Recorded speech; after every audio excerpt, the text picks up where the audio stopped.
There's nobody better to help answer the big questions on everyone's mind right now. Where should we go in 2026?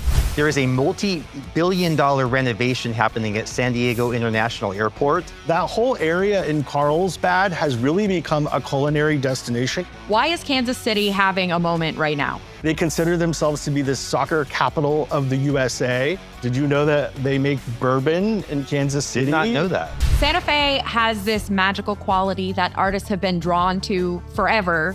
George R.R. Martin, famous for writing Game of Thrones. He has a bookstore, a single screen theater that's very popular. I actually saw him just walking around, so you may have a star sighting. Let's go to the horse capital of the world. Lexington has a lot going on that, is completely unexpected. The distillery district, which has completely been revitalized. Yeah, I've never seen anything like that. When Jim and I were talking about places to go in 2026, you can't not put Philadelphia on the list. They're gonna be celebrating America 250 all year long with festivals and events and theatrical productions. The Port of Philadelphia on the Delaware River is going to be open to a major cruise line. Did you know that? 2026 isn't just another year on the calendar. It's a milestone. America turns 250 years old. The world converges on select cities for the FIFA World Cup. And from coast to coast, there are new experiences emerging that you won't want to miss. Imagine a gleaming new terminal welcoming you to year-round sunshine, where NASCAR roars for the first time and Michelin-starred restaurants dot the coastline. Or how about a Midwestern city that's revolutionizing bourbon and adaptive architecture while claiming its title as America's soccer capital? And the birthplace of independence itself, preparing for the celebration of a lifetime with a year-long tribute to the history, innovation, and moments that shaped a nation. This is part one of our two-part series on where to go in 2026. Today, we're exploring the domestic destinations that are rewriting their own stories. Welcome back to Traveling with AAA. I am your host, Angie Orth, and today I'm joined by two very special guests from the AAA family. We have Jim Benning, editor-in-chief of Westways, and Derrik Lang, editor-in-chief of AAA Explorer. They spend their days tracking trends, scouting destinations, and shaping the stories that inspire millions of travelers. So I figured there's nobody better to help answer the big questions on everyone's mind right now. Where should we go in 2026? Fellas, welcome back. This is getting to be a very fun annual tradition. Yeah, thank you. Happy to be here. Jim and Derrik, you guys are in a location that is very special to the AAA family. Tell me where you are today. Yeah, we are at the Ace Garage in Tustin, California. It's just several miles from Costa Mesa, where we produce Westways and AAA Explorer magazines. But it's a great facility that we have here. It's full of classic old cars, race cars, historic tow trucks that date back, like a century ago from AAA. A lot of our events at the company are held here, but it's a fun place to that really kind of captures the history of AAA. What better place to talk about travel, whether it's a road trip or you're getting on a plane or a boat, than here right at the Ace Garage, where we're surrounded by lots of cool modes of transportation. I love it. I love it. Let's talk about San Diego. Now, this is a fun one. I have been to San Diego, and I love that it's basically warm and perfect weather almost year round. So why do people need to go there in 2026? For starters, there is a multi-billion-dollar renovation happening at San Diego International Airport, and they built an entire new terminal with expanded capacity for travelers, expanded baggage carousels. It's actually great timing because Alaska Airlines has some new domestic routes going with direct flights into San Diego, coming from places like Tulsa, Dallas, Fort Worth.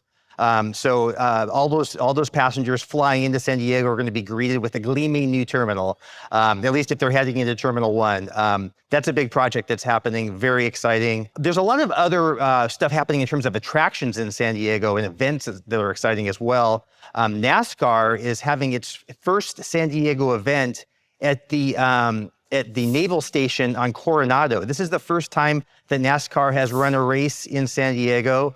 And this is also kind of marking the 250th anniversary of the Navy. So that's going to be a very exciting event coming up in the summer. In terms of like major attractions in San Diego, you have Legoland in the north part of the county. It has a new space-themed land that is coming online with an indoor roller coaster that looks very cool. It's apparently the most technologically advanced land at Legoland. So looking forward to that. San Diego Zoo Safari Park is opening an all-new elephant area habitat. This is expanded room for elephants, greater viewing for visitors. That's very cool. SeaWorld has a reimagined shark experience. So if you're into sharks, you'll want to check out SeaWorld in 2026. The dining scene in San Diego has been hot for years. And particularly in North County, very hot. The new restaurant Lilo has joined other North County restaurants in getting Michelin recognition.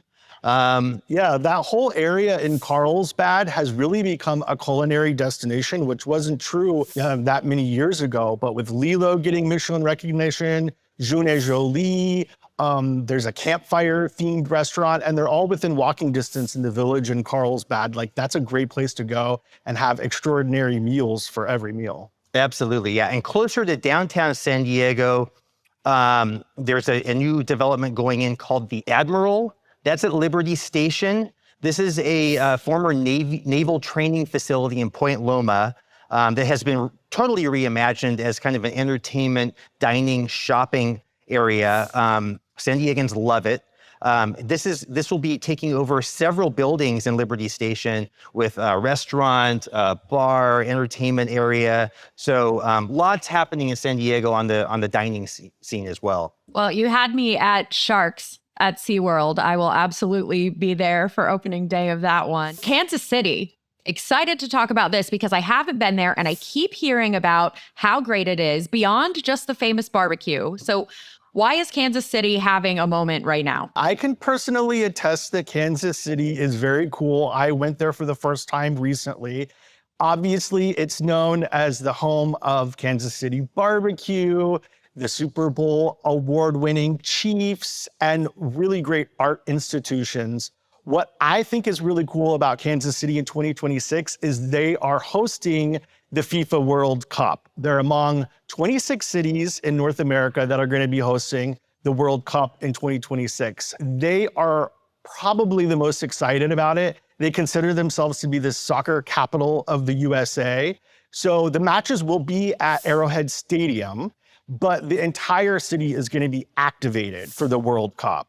So the World War I Museum and Memorial, which is one of the iconic attractions of Kansas City, that's going to be kind of the hub for fans to celebrate. Obviously, they'll be streaming the matches there. There'll be all kinds of celebrations. What I think is really cool about Kansas City is the streetcar line. The KC streetcar has undergone a renovation that was like over $350 million. And it's really connecting the city in a way that it hasn't before. So now you can zip through downtown, get to Country Club Plaza neighborhood, which is where a lot of the cool museums are.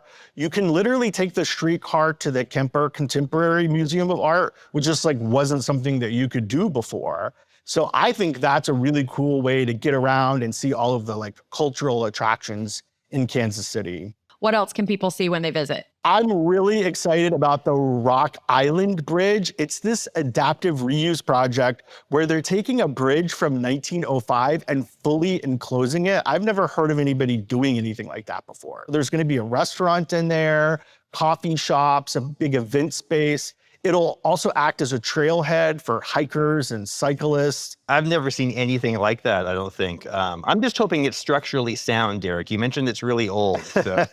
Yes, I think that's part of the project is making sure that it's safe and sound, but the renderings make it look really cool. So I can't wait to go back to Kansas City and check that out.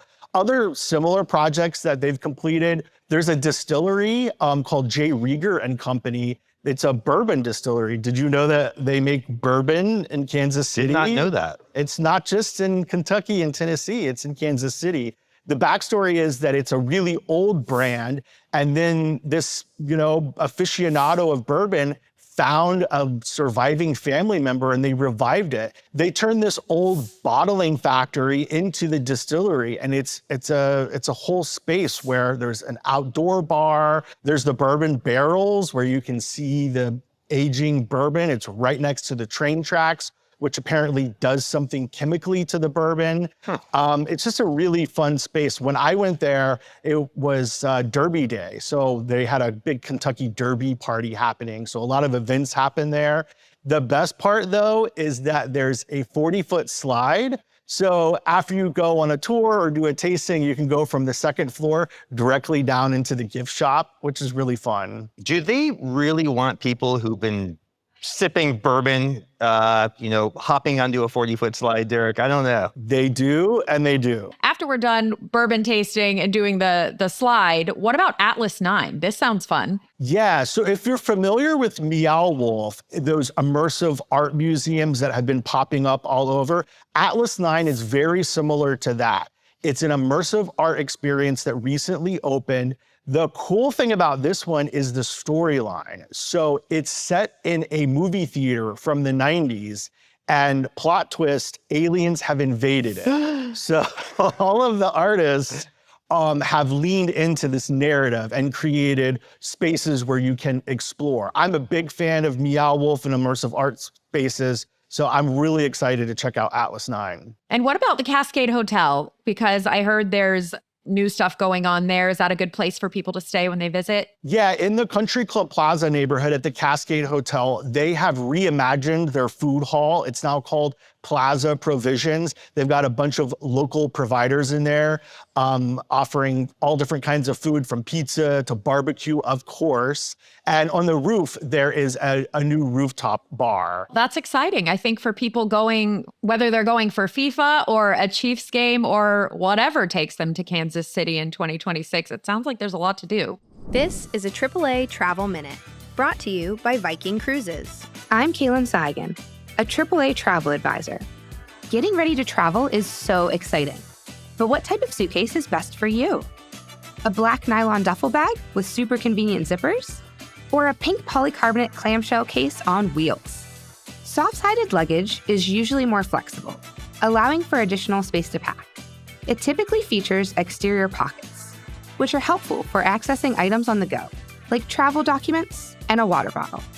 Hardshell suitcases are generally stronger and offer more protection from spilled liquids or beatdowns in the cargo compartment, but they tend to be heavier and provide less room for clothes, souvenirs, and anything else you're taking with you. Ultimately, the choice between soft-sided and hard-shelled luggage comes down to personal preference. After considering how you'd like to travel, all that should be left to do is decide the color of your luggage. Santa Fe has this magical quality that artists have been drawn to forever. So what is it about Santa Fe that is making it make your list for next year? The 100th anniversary of Route 66 is happening in 2026. And Santa Fe, most people associate Albuquerque in New Mexico more with Route 66, but Santa Fe was actually on the original route in the early days, went by the plaza. And Santa Fe wants in on some of that celebration. So the New Mexico History Museum in Santa Fe has commissioned a new mural, an Art 66 themed mural that will be painted in the museum. That's very cool. There's a monthly art market, the Route 66 market, that is happening the first Sunday of every month. It's sort of also honoring the Route 66 anniversary. So that's something that I think folks in Santa Fe are super excited about. Also, just a lot of things happening in terms of entertainment, dining. The Rail Yard District, which you might know is about a mile from the plaza in Santa Fe. It's a very happening kind of a nightlife event dining area. That is getting finally its first hotel. It's called the Hotel Flora. It's a boutique luxury hotel. And that is expected to put the Rail Yard District on the map even further. The Washington Inn is an all-suites hotel that is opening not far from Santa Fe Plaza. So folks visiting Santa Fe with families, larger groups, that will definitely be one place to check out. And there's another hotel that just opened in Santa Fe, again, a little ways from the center of town. This is called the Hotel Glorieta, and it has easy access to hiking trails. And from what I hear, amazing views of the Sangre de Cristo Mountains. One thing that I really love about Santa Fe is just you're surrounded by the most gorgeous landscapes, desert, mountain landscapes. So this hotel really sort of leans into that.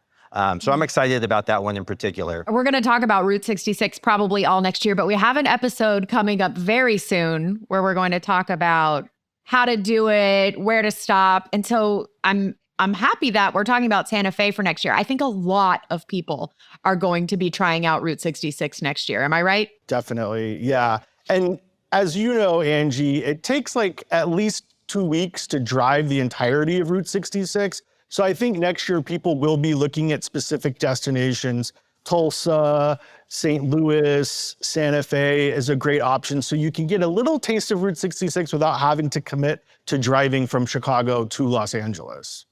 Sure, that is a pretty long drive. So if people end up in Santa Fe, like this is a great place to stop. And, you know, this can be one of your pit stops, one of your nights, or maybe stay a couple nights if you have the time. Where should people eat along the way? Well, I'm going to first tell you about where they should drink, which is also important when visiting Santa Fe, because they have an amazing cocktail scene. Milk of the Poppy opened in Santa Fe in that same rail yard district I was talking about earlier. They're making amazing craft cocktails. This is from George R.R. Martin's entertainment company. George R.R. Martin, as you may know, famous for writing Game of Thrones. Yeah, he's got a number of businesses in the rail yard district there. He has a bookstore, a single screen theater that's very popular. So this is very cool. It's kind of it's a twist on an old apothecary that's opened there recently, and I think it's generating a ton of buzz. Yeah, we had a really great guide in AAA Explorer on the rail yard district, which you can check out online. And when I was reading about that bar, the cocktails are very magical and look pretty tasty.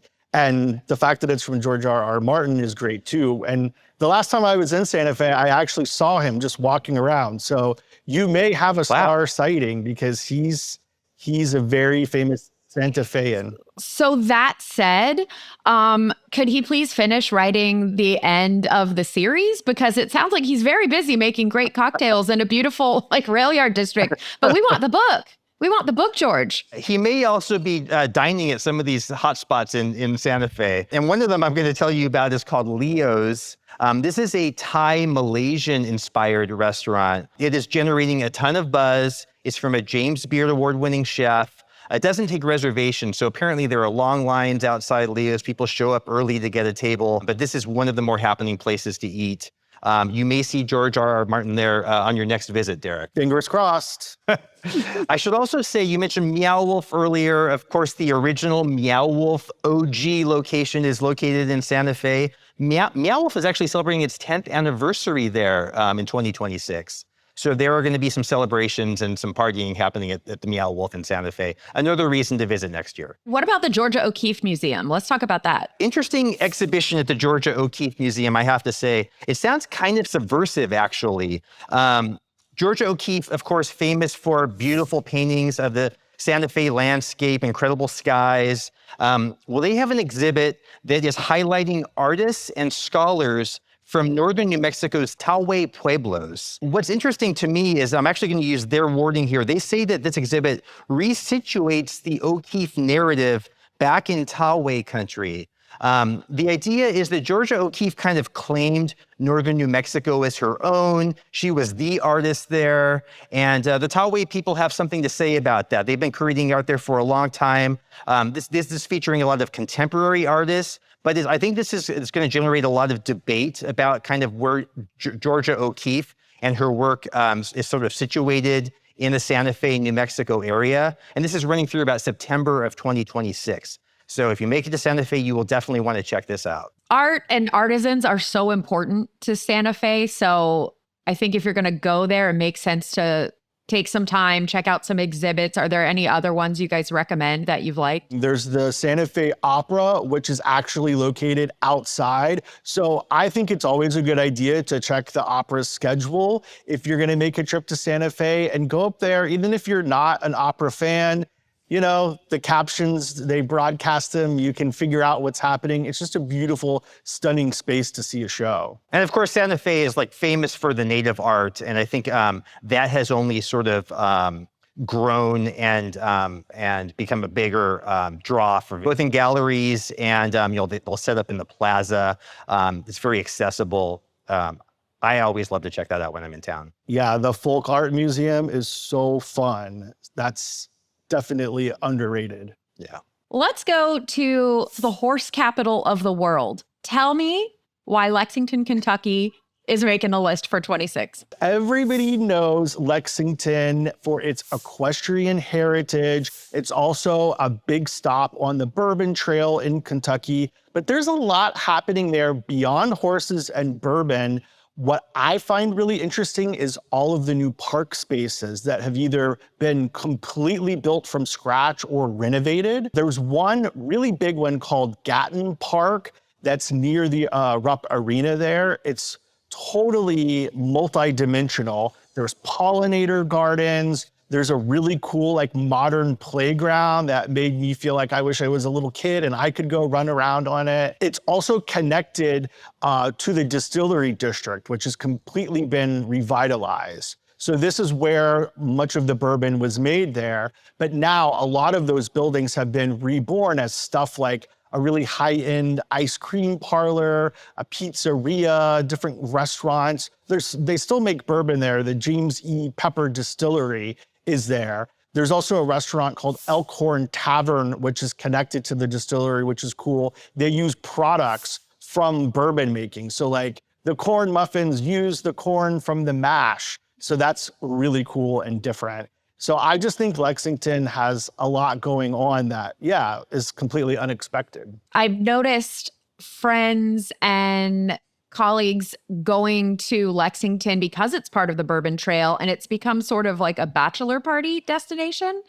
So where are people staying when they go? Are there fancy hotels? Where do you recommend? They just opened a new luxury hotel that's actually the first luxury hotel in Lexington. It's called the Manchester. It's part of that distillery district. It's a beautiful brick building. It's got a rooftop bar. So that's a really chic place to stay. Another option that's in the heart of downtown is one of the 21C properties. Have you heard of these hotels before, 21C? I have. We published a piece on Bentonville, and our writer loved 21C. Yeah. Yeah, what's cool about them is they have art galleries inside. It's part of the property. And you don't have to stay there to go in. It's totally free. You walk in, there's incredible modern contemporary art. And it's actually open 24 hours a day, like a hotel is. So that's a cool place to stay. And they have all different sorts of rooms. It's in an old bank building. And beyond horses and bourbon and maybe bluegrass,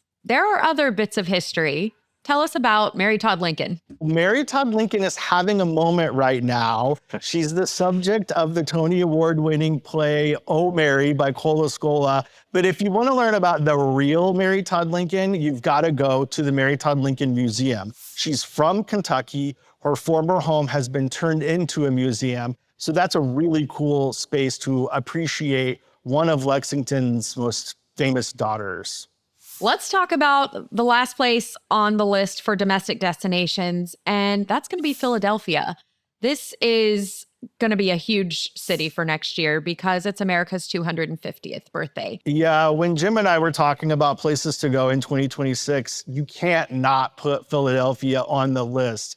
It's really where it all started. And they're going to be celebrating America 250 all year long, with festivals and events and theatrical productions. The Historical Society there is hosting this event called 52 Weeks of First. So they're really expanding the scope of celebrating history in Philly. So they're gonna celebrate stuff like the invention of bifocals and Mother's Day and the AME Church. The biggest event will be the Red, White, and Blue To-Do event on July 2nd. So that'll be a very popular reason to experience Philly. But also, they're going to be hosting the World Cup too on July 4th. So it's another place to see some incredible soccer matches. In addition to the World Cup, they're also going to be hosting the MLB All-Star Game. There's a PGA Championship, March Madness. So if you're a sports nut, Philly is definitely going to be a place that you're going to want to look at traveling to in 2026. The Port of Philadelphia on the Delaware River is going to be open to a major cruise line. What is that about?